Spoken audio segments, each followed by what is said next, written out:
Hey guys, how's it going? I'm S. I'm A. Welcome back to our channel. Hi. How are you guys doing today? Today, what are we we doing? have some lettuce wrapped shrimp tacos. We have some bell peppers, yellow peppers, and onions. Then we have some shrimp, some lettuce leaves, and then we have some guacamole. And then we have some salsas. Some fake salsas, but they'll do. And we're ready to eat. Yeah, I'm starving. It's 10:30. He just got off of work and we're hungry. I'm super hungry. Look at this lettuce, it's so pretty.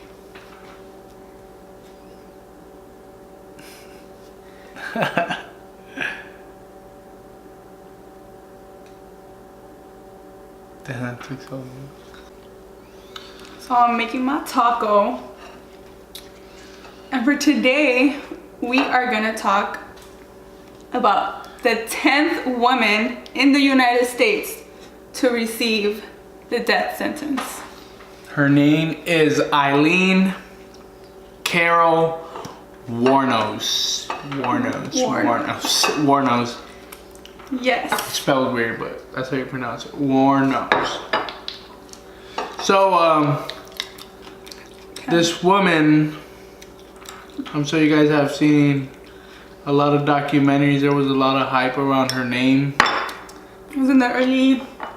What, like 1990? She got executed in 2001. So, and then they did her movie, the movie Monster. It's based on her story, and that came out in 2004.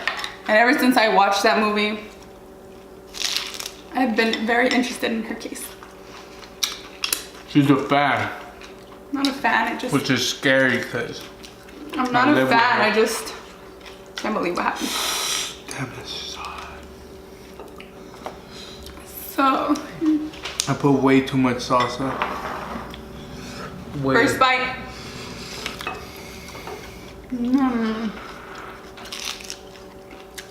So good.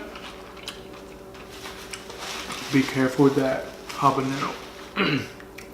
Spicy. I underestimated it.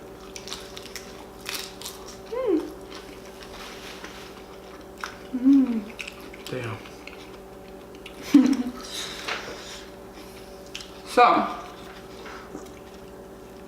to start off with Aileen Wuornos, she had like a rough childhood. Her mom abandoned her when she was like an infant. Her dad committed suicide and she was living with her grandparents. Like around the age of 10, that's when she's like realized that she can give sexual favors in exchange for stuff. So she started doing that with the kids in her neighborhood for cigarettes and money. And bro, and just to be accepted, you know, she was an outcast. Like she basically started living life like out and about real young, you know. She grew up really fast, which I mean was probably due to the lack of guidance. You know, she didn't have her mom nor her dad. And I think like at the age of 9 or 10 too, she started sexually experimenting with her brother. So she would I think like have intercourse with her brother, and like kids from the neighborhood like had to witness it.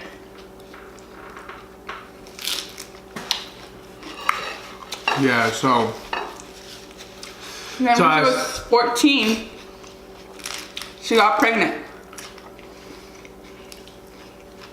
And the baby was apparently the grandpa's friend. He's like older gentleman. And they sent her away so she can have the baby. And they gave it away, they put it up for adoption.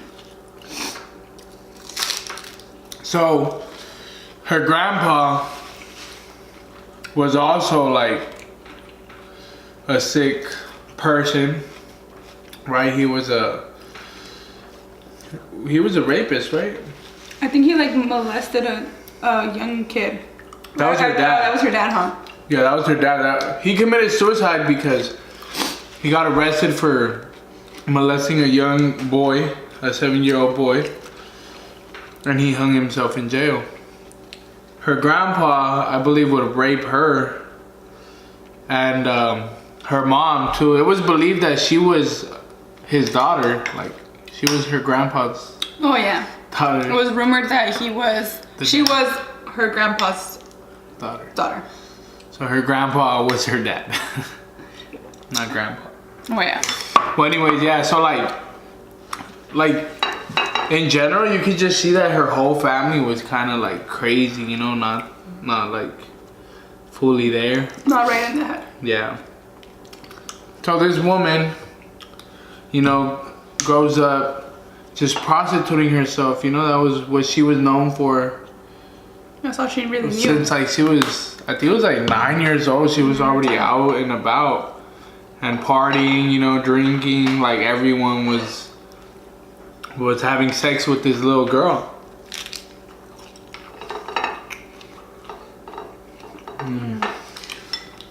So, when she was 14 or 15, her grandma died. And then that's when her grandfather kicked her out. And she started living life as a homeless prostitute. So she was prostituting. And then when she was about 20, she met an older gentleman, which she married.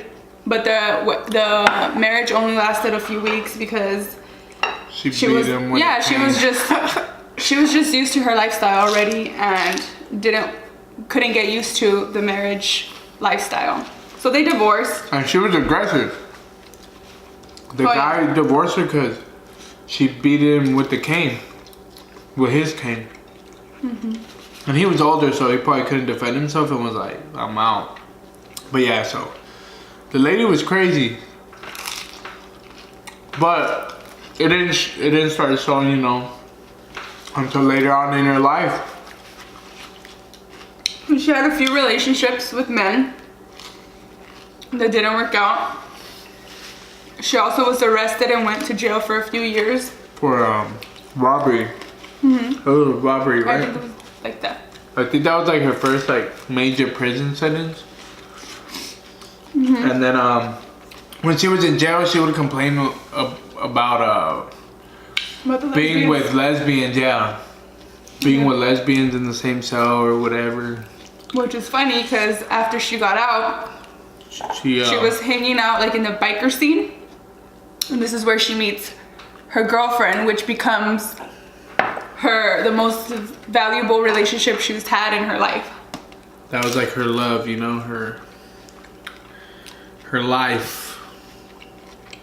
It was her life. And her downfall too. And her downfall. Like, I think so she fell in love with this woman so hard. Where I think it was just, I don't know if it was even love, it was just maybe like the companionship, and she didn't want to lose that because she finally felt accepted by somebody. Yeah, like her whole life she was by herself, just roaming and, you know, prostitution, drugs, booze. Just roaming the streets, you know, she never had anyone to be with. She never really had a place to call home.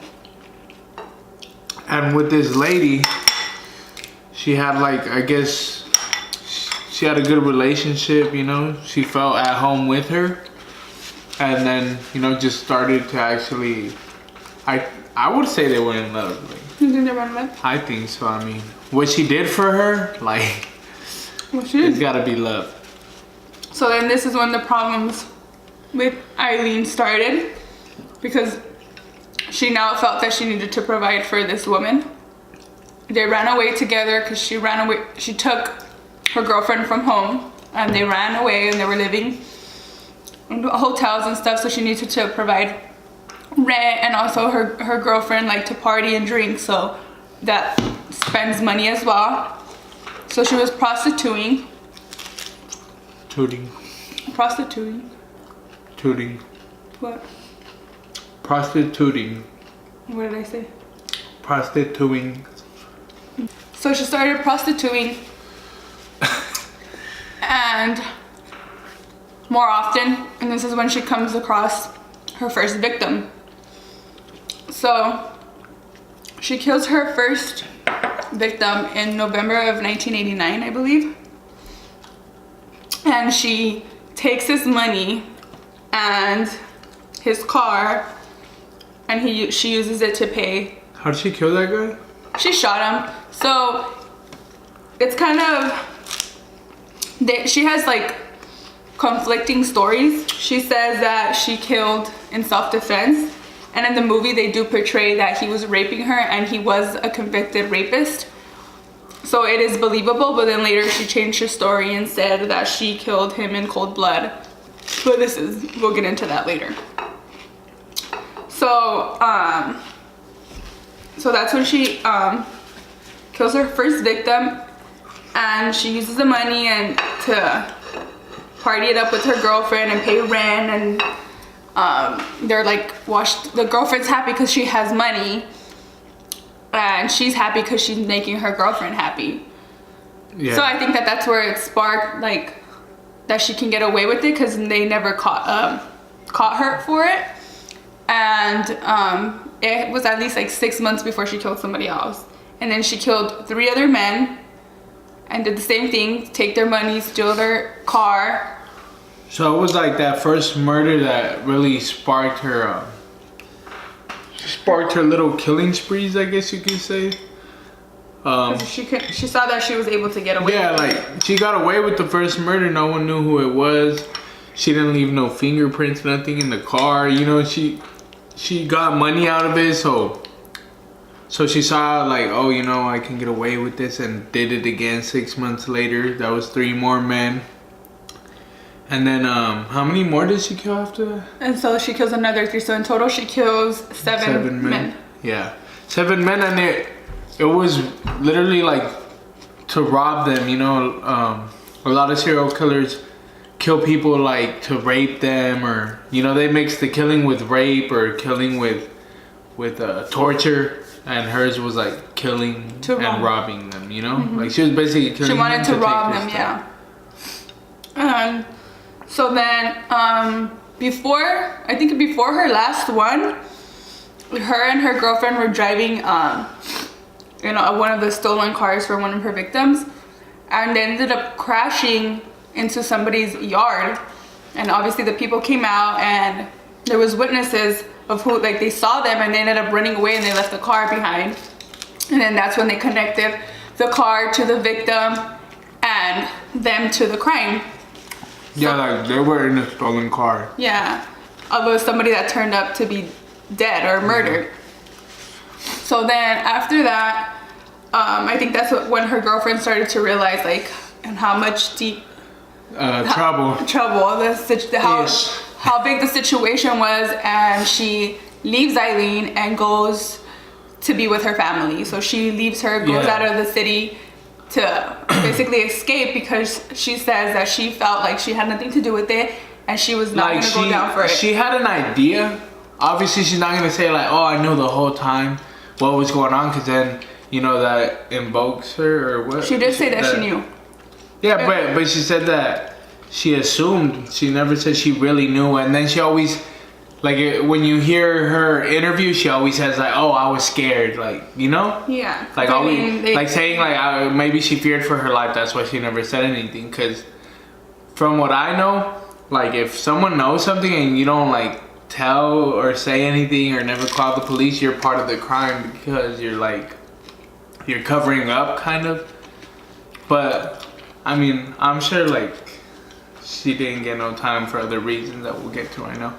But yeah, like she knew, and I feel like when she saw it was like out of hand. Like, now at this point there was sketches of them, you know, after that crash. The police drew up sketches. They didn't release them right away, but I think then she killed the next guy, and that's when they're like, you know what, they got desperate and just threw it out. They were at Daytona Beach, and a lot of people, you know, started calling in from that area that they had seen these women. Well, Eileen's girlfriend takes off to Pennsylvania, and Aileen stays or whatever. And eventually, I think she ends up getting caught, right? Like outside a mini mart or something like that. Aileen gets caught in a bar. A bar. Oh, it was called the Last Resort, too. Ironically.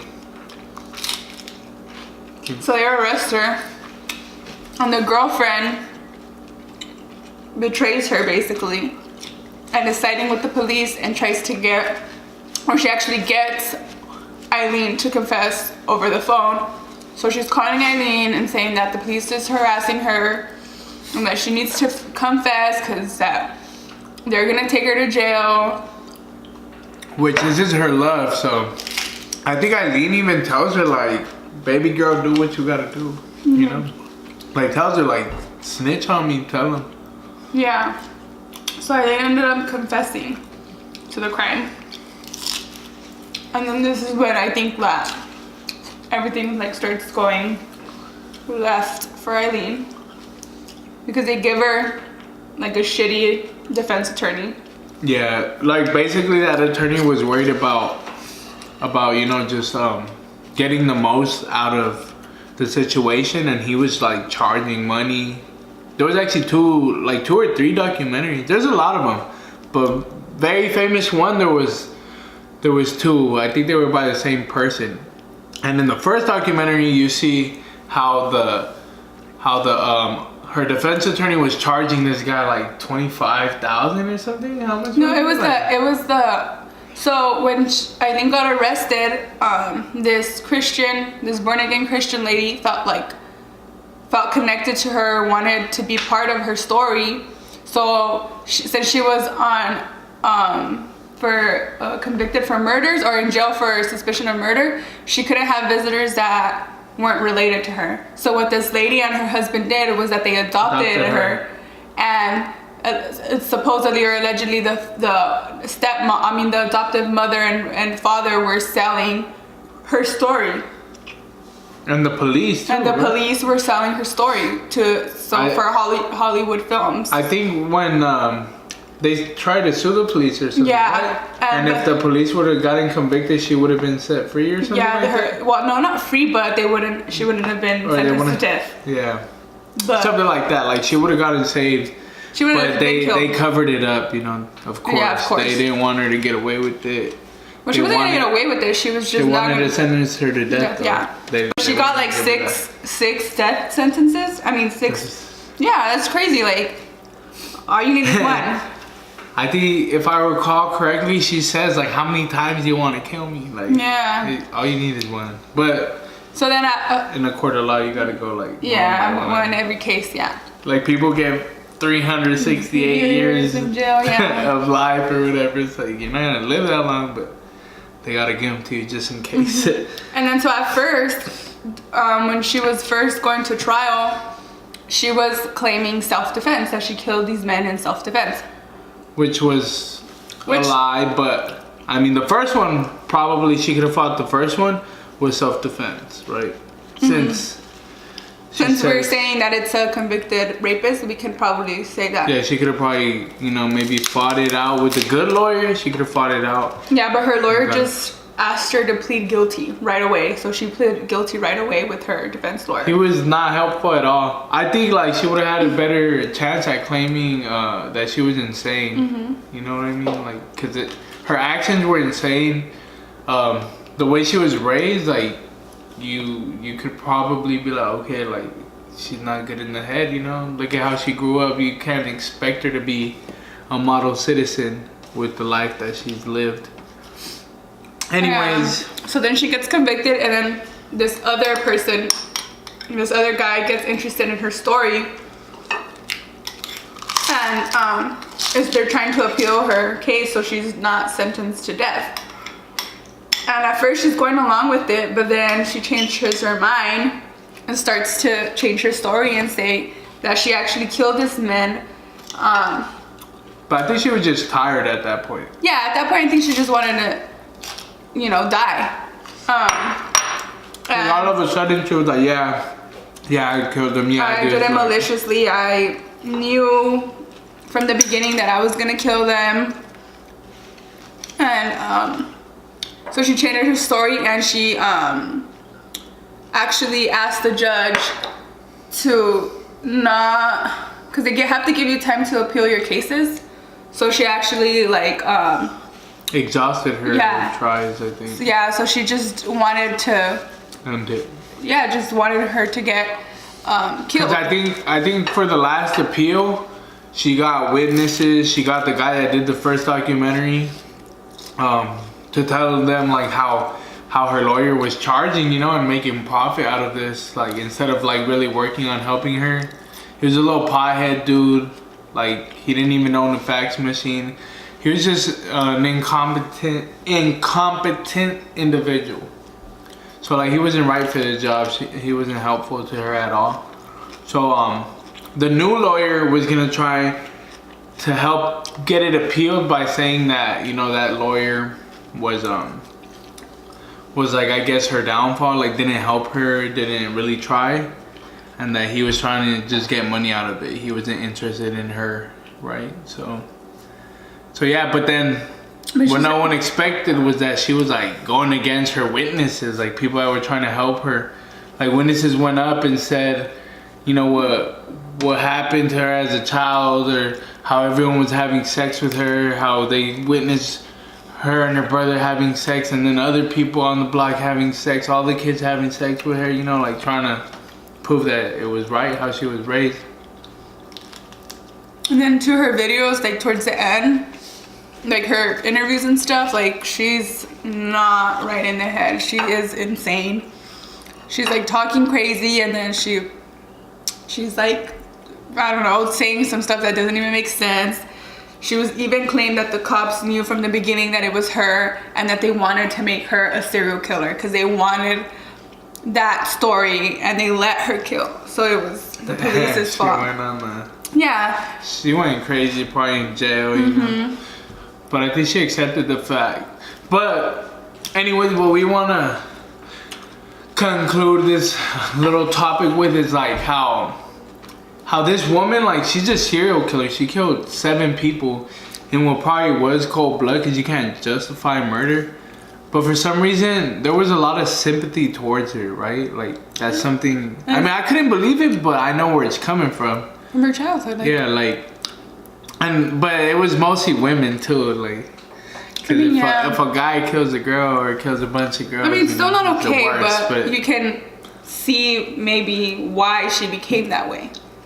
Or why I think that her story just shows, like her growing up just shows why she was so obsessively attached with this woman, that she was willing to do anything to make her happy and keep her around. I think that's why she would kill these men, to have cars and to get money so she can go take it home and her girlfriend to be happy, because her girlfriend likes to party. And I mean, it's not her girlfriend's fault, but I'm just saying that her story of how she grew up and she was alone all her life and abandoned and abused, that when she got that love finally, she was so obsessed with keeping it that she was willing to do anything. She didn't want to be alone again, because she'd been alone her whole life. But like also, like she never had no guidance. Like she didn't know what was right and what was wrong, you know what I'm saying? Like I mean I'm sure she knows it's wrong, but it's just, I don't feel like she had any, she didn't have like morals, or like she didn't care about selling her body, you know? And maybe the first time, like if she did kill that guy out of self-defense and didn't feel anything, you know, like if she didn't feel anything, it was like, oh, like I can do it again. I could do it again and get more money out of it. Like she was looking at the benefit, not the I just killed someone. No, she was like, oh, look, I got money, we're comfortable. I have a car for a few weeks. I have money for a few weeks. Like, cause just like if you're right in the head, you don't, like you could just rob a person. You don't even need to kill them. Maybe that's how she saw it was the best way to rob them. But yeah, I just thought it was funny that a lot of people were showing sympathy. Yeah. I mean, I feel like she should have been in jail for life. I mean, I know shape or form do I feel like she should have been released or free or anything. I do feel like she should have been in jail for life, but I just don't think that she should have gotten the death penalty. And I do have a little bit of sympathy because like I believe that, you know, when people don't grow up with like both of their parents, some people grow up with one and grow up to be bad people, you know, but like with no guidance whatsoever, I think I think it's tough to raise yourself. Like, yeah, she raised I don't think herself that's all natural, and like the way she was raised, like doing stuff that, you know, homeless since she was 15. Like, you know, selling herself, like drugs, like she wasn't all there. Like, it's messed up, you know. It's messed up because what she did wasn't right, but like I said, she was a product of her own environment. I feel smart saying that. But yeah, like really, it was the way she grew up and was raised that led her to all of it, you know. So tell us what you guys think. Do you guys think that she deserved the death penalty? I mean, or do you think that she should have just gotten life in prison without parole, or she should have been put in a mental home? Like, what do you think should have happened to her? Because I don't think she should have been killed. Maybe she should have been in jail for life. Yeah, that's what I mean. I don't think she should have gotten the death penalty. I don't think she should ever be let out. But I mean, yeah, because like, she would probably kill again. In an insane asylum or whatever, she'll probably get out and do it again. But anyways, guys, thank you guys so much for watching. Don't forget to subscribe and like and comment in our videos. Yeah, please share if you can. I hope you guys enjoyed talking with us tonight. I'm so full. I'm about to go take a nap or something. Bye guys, we'll see you next time. Thank you guys for watching.